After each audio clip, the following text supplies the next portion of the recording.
I'm shocked. Fin de la définition. Ouais, j'ai failli faire tomber le PC. Fin de la définition. On va mettre pause.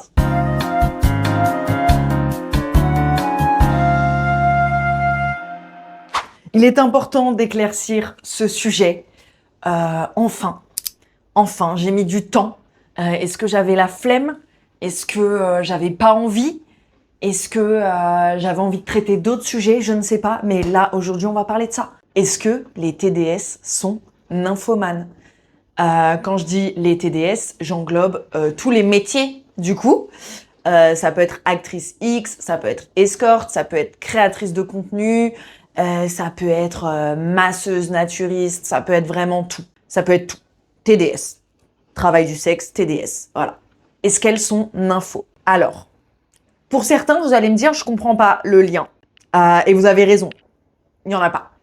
Il n'y en a pas. Mais il y a une grande majorité, non, je dis majorité, j'en sais rien. Il y a beaucoup de gens qui pensent que TDS est forcément égal à nymphomane. On va rappeler la définition de nymphomanie. Don't move. J'ai plus de batterie sur le thé à la définition. Au grand sujet, les grands moyens, on prend le laptop. Comme vous le savez, je préfère largement prendre des définitions sur Internet. C'est toujours plus parlant que quand j'essaie de dire des choses avec mes mots. Nymphomanie, définition. Je sais pas ce que ça va donner en termes de ban de cette vidéo. On verra. Exagération pathologique. Je dis la définition. Exagération pathologique des désirs sexuels chez la femme ou chez des femelles de mammifères. Quel est le mot pour l'homme, en fait? Je viens de me rendre compte. Attendez. On utilise un mot qui, en fait... alors là, les bras m'en tombent. Ah, je m'y attendais pas, celle-là. Nymphomanie pour les hommes? Mot pour les hommes. Ok, l'équivalent masculin de nymphomane est satyriasis. Oh, est-ce que vous vous rendez compte de la dinguerie? Ça veut dire que le mot nymphomane a tellement été utilisé dans le langage courant, du coup, pour décrire la folie et l'hystérie des femmes, qu'en fait, on n'a jamais utilisé le mot masculin, quoi. Oh, alors ça, putain, je m'attendais pas à une découverte comme ça. Alors, on va aller plus loin dans la recherche. Pourquoi on n'utilise que le mot nymphomane et pas le mot pour les hommes?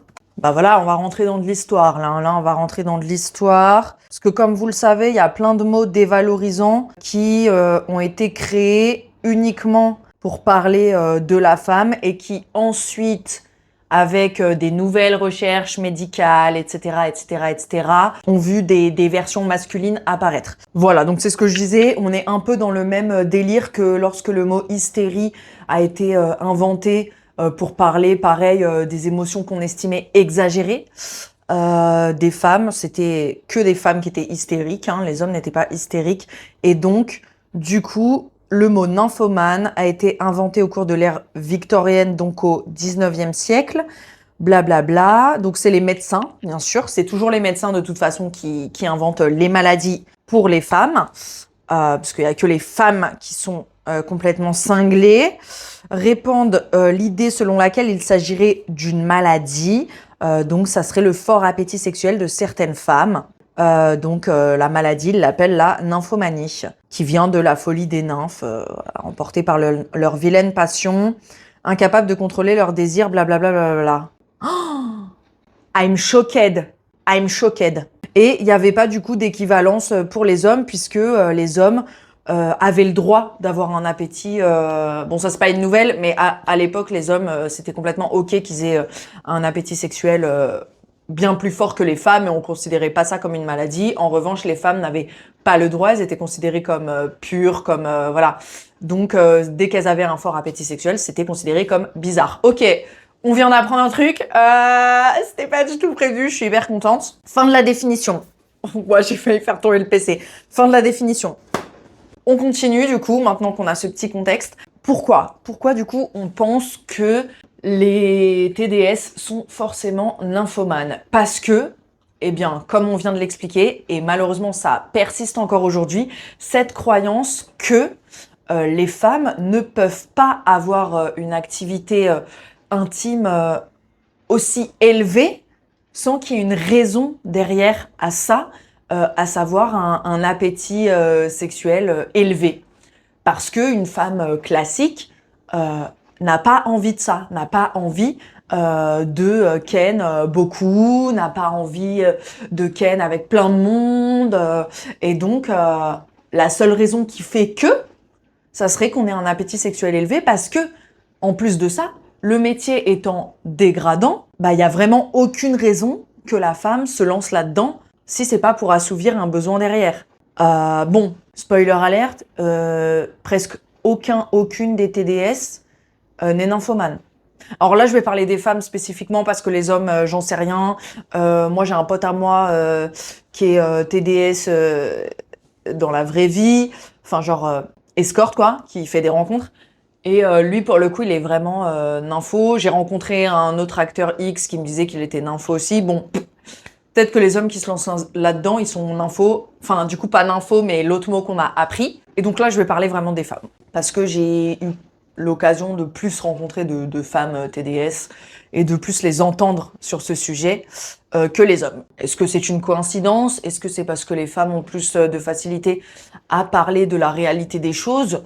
Est-ce que les hommes ont peur de mettre en avant quelque chose qui les fait souffrir au quotidien? Je ne sais pas. Je ne sais pas. En tout cas, je vais vous parler des femmes TDS. Du coup, non, les femmes ne sont pas, enfin les femmes TDS ne sont pas nymphomanes et ça a un aspect un peu énervant même quand les gens putain, ça me fait rire. En fait, je repense à toutes les phrases qu'on a pu me dire, que ça soit des clients ou des gens random qui apprenaient mon taf, genre ah ouais, ça veut dire que t'aimes bien ça et tout. Et moi, souvent, quand on me dit ça, je dis quoi, le travail? Ah non, non, pas du tout. Comme tout être humain sur Terre, je déteste le travail.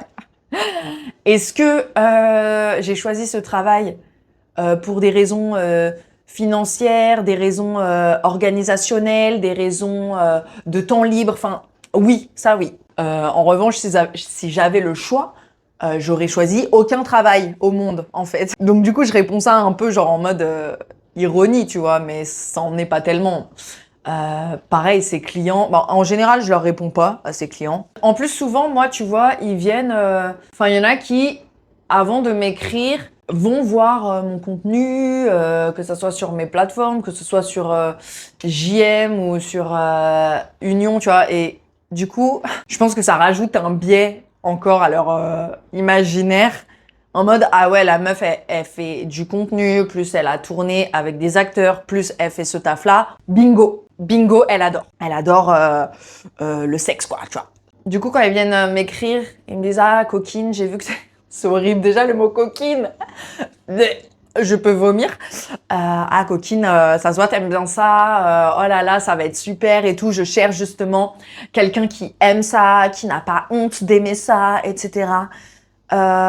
Soit souvent je réponds pas quand j'ai la flemme, soit je dis hello, désolé, t'as frappé à la mauvaise porte. C'est un travail. Pour moi, c'est un travail. Bon, souvent ils rebondissent parce qu'ils ont envie de plus, ils ont envie de s'exciter, tu vois. Mais moi, je réponds plus. Parce qu'en fait, et pourquoi je prends pas ces gens-là? Parce que j'en ai marre de nourrir cette illusion. Tu vois, je pourrais faire semblant et dire ah ouais, j'adore ça, vas-y, viens me voir et tout, tu vois. Mais non, en fait, j'en ai marre. J'en ai marre qu'on pense... déjà, j'aime pas faire semblant. Enfin, ça me saoule. J'en ai marre qu'on pense que bah, toutes les TDS, du coup, elles sont accros au HUC, tu vois. Parce que c'est pas vrai.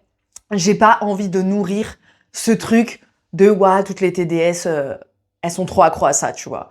Donc du coup, je réponds pas parce que ça m'énerve. En fait, il faut remettre un peu de lucidité dans nos manières de voir le TDS et de le penser, de le comprendre. Les raisons qui font que des femmes rentrent dans le secteur du TDS sont diverses et variées, comme à peu près tous les domaines du monde. Alors effectivement, c'est un peu plus complexe le TDS, comme d'autres tafs spécifiques, j'imagine. J'en ai pas en tête là, parce que c'est un taf qui, dans notre pays, n'est pas trop légal, enfin il y a un peu un flou juridique, on a le droit, mais les clients ils sont pénalisés, donc t'as le droit, pas trop le droit, tu dois payer des impôts, mais si toi t'as besoin d'un truc, on va t'envoyer te faire foutre, donc voilà. Et puis en plus de ça, c'est un taf qui, aux yeux de la société, est dégradant, c'est la honte, enfin qui est associé à une misère humaine, à une traite humaine, enfin voilà, il y a plein de trucs autour de ça qui font que j'ai perdu le début de ma phrase. C'est l'enfer. Quand tu ouvres 10 000 tiroirs, tu sais plus où t'en étais au début.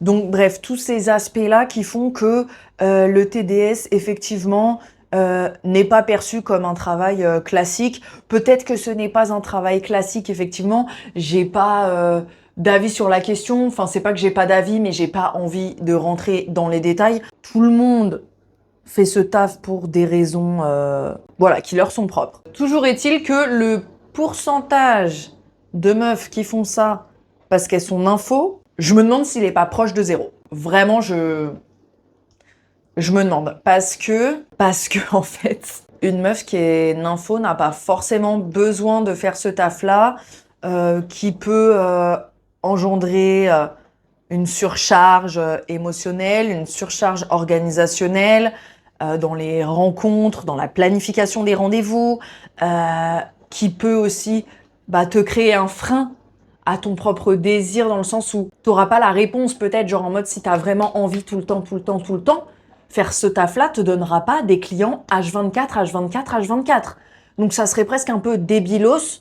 Vaut mieux aller sur les apps de rencontres, je crois, et dire voilà, je suis open, s'il y a quelqu'un qui veut un plan et tout, je suis open. Je pense. Parce que t'as le frein du prix, t'as plein de freins qui font que t'auras pas tous les clients que tu veux, en fait. Ça serait trop simple. Vraiment trop simple. Donc, il y a cet aspect-là, déjà. Et si on devait prendre un peu, des raisons aléatoires, quoi, sur pourquoi les femmes font ce taf-là, puisque si c'est pas parce qu'elles sont nympho, c'est pourquoi, du coup? C'est pourquoi? Parce que c'est vrai que c'est difficile de faire un taf qui est méprisé, dévalorisé par la société, etc. Surtout si t'es pas nympho, du coup, enfin, qu'est-ce que tu gagnes, etc. Bon, comme chaque taf, t'as des avantages, t'as des inconvénients. Moi, j'ai tendance à dire, ce qui est bien, quand tu fais une recherche de taf ou quand t'essaies de, je sais pas, te reconvertir, peu importe, de se dire, ok, bon, le travail, c'est de la merde, quoi qu'il arrive. Si on avait le choix de pas travailler et de faire que des loisirs créatifs ou de l'artisanat ou je sais pas quoi, on le ferait tous. Moi, si j'avais pas besoin de travailler, je ferais du crochet matin, midi et soir. Pourquoi j'en fais pas mon business? Parce que le taux horaire, autant que j'aille poser une tente dans la rue directement.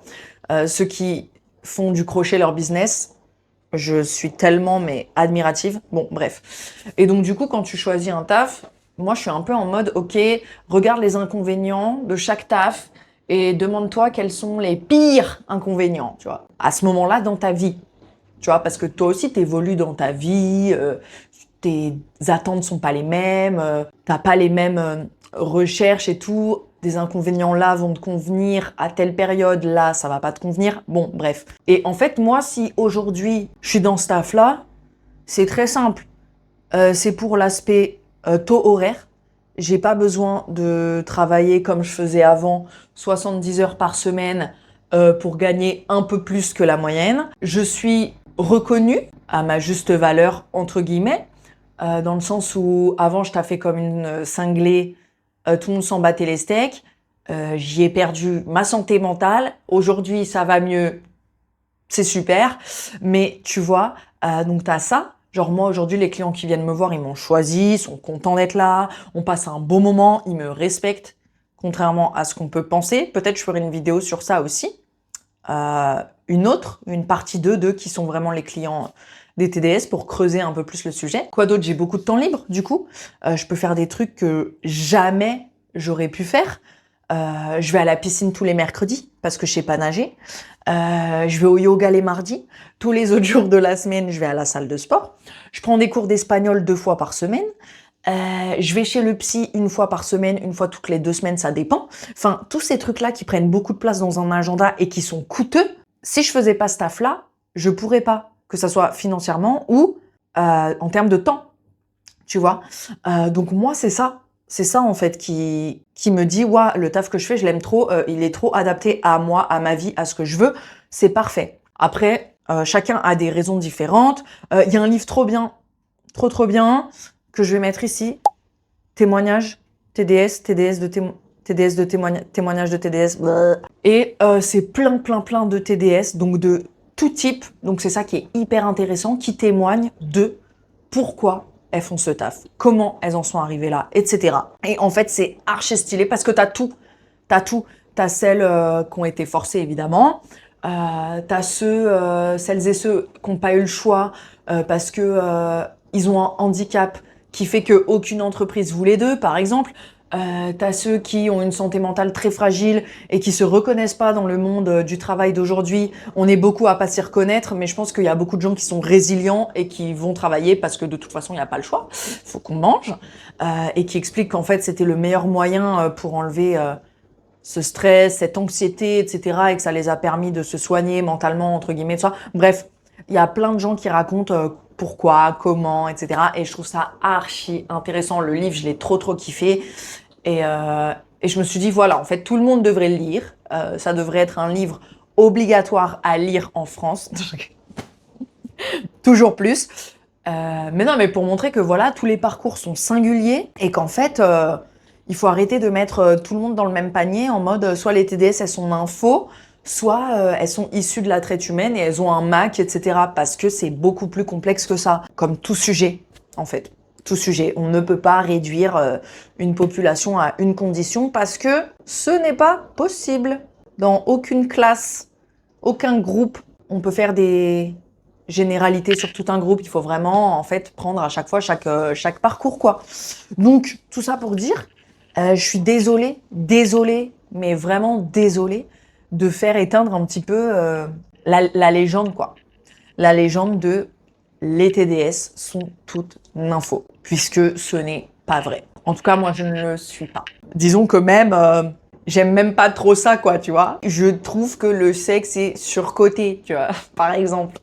Je trouve que le sexe est mal fait, que les gens en parlent énormément, mais ne sont pas épanouis dedans. Je préfère faire ça toute seule que me retrouver face à des personnes qui ont trop de failles et qui veulent se prouver quelque chose dans un acte intime puisqu'ils n'auront pas la réponse escomptée en faisant du sexe avec moi, quoi, par exemple. Donc moi, j'ai décidé d'en faire un travail. Est-ce que c'est facile au quotidien ? Bien sûr que non, parce que la société fait que je suis considérée comme une moins que rien. Est-ce qu'on s'habitue ? Oui, même si ça fait toujours mal au cœur parfois selon notre mood. Mais est-ce que ça me permet d'avoir une vie organisée où j'ai du temps pour moi et où j'ai eu du temps surtout pour ma santé mentale? Et ça, vraiment, ça c'est le meilleur avantage de ce travail, j'ai envie de dire. Quand ça fonctionne, bien évidemment, parce qu'il faut arrêter de croire que toutes les TDS sont riches comme Crésus. Pas du tout. Dans la France à Macron, tout le monde souffre. Donc, il y a des périodes où c'est très difficile pour beaucoup d'entre nous et on est, comme tous les gens qui sont à leur compte et indépendants, stressés quand il n'y a pas de clients. C'est très dur. C'est très dur. Donc, il faut arrêter vraiment de continuer de perpétuer. J'hésite toujours entre le mot perpétuer et perpétrer. Je sais pas lequel est le correct. Il faut arrêter de continuer de répandre ces fausses idées sur les TDS. Non, nous ne sommes pas nympho. Non, nous ne sommes pas millionnaires. Sinon, mes montages vidéo seraient bien évidemment beaucoup plus stylés. Et non, nous ne sommes pas toutes issues de la traite humaine. Non, nous ne sommes pas toutes déglinguées en termes de santé mentale. Je pense que quand tu vas dans les bureaux de la défense et que tu demandes aux cadres supérieurs comment ils se sentent, ils vont te dire tout va bien, mais le soir, ils rentrent et ils prennent un maximum d'anxiolytiques, puisque c'est le monde capitaliste qui nous fait devenir un peu zinzin, quoi. Non, je rigole. Tout le monde n'est pas dépressif, mais quand même un petit peu. Bref, on est passé de la nymphomanie à la dépression. Est-ce que c'est lié? Voilà, c'était tout. N'hésitez pas si vous avez des questions. Même si vous avez des questions par rapport au métier et tout, avec grand plaisir. Franchement, moi, j'adore parler de mon métier, comme je suis un peu narcissique, j'adore parler de moi. Donc ouais, si vous avez des questions, n'hésitez pas. Je pense que je referai d'autres vidéos. En vrai, je pense que je fais pas assez de vidéos sur le sujet des TDS. Je fais beaucoup de vidéos sur le thème qui me chante, c'est-à-dire, enfin, pas qui me chante, mais que la raison pour laquelle je suis là, à savoir les relations hommes-femmes, etc. Mais en vrai, je trouve ça intéressant de parler de mon taf et de défaire un peu les préjugés, les idées reçues, parce que on a besoin quoi. On a besoin d'être écouté, d'être respecté, d'être entendu, d'être considéré comme des êtres humains à part entière. Voilà. Que dire de plus? Abonnez-vous, c'est gratuit. N'hésitez pas à aller faire un tour sur mon site internet qui est en description. Et n'oubliez pas aussi de faire le petit quiz en description pour savoir si vous êtes un réel tocard en relation ou si ça va, vous en sortez plutôt bien. Et on se retrouve la semaine prochaine pour une nouvelle vidéo. Bisous!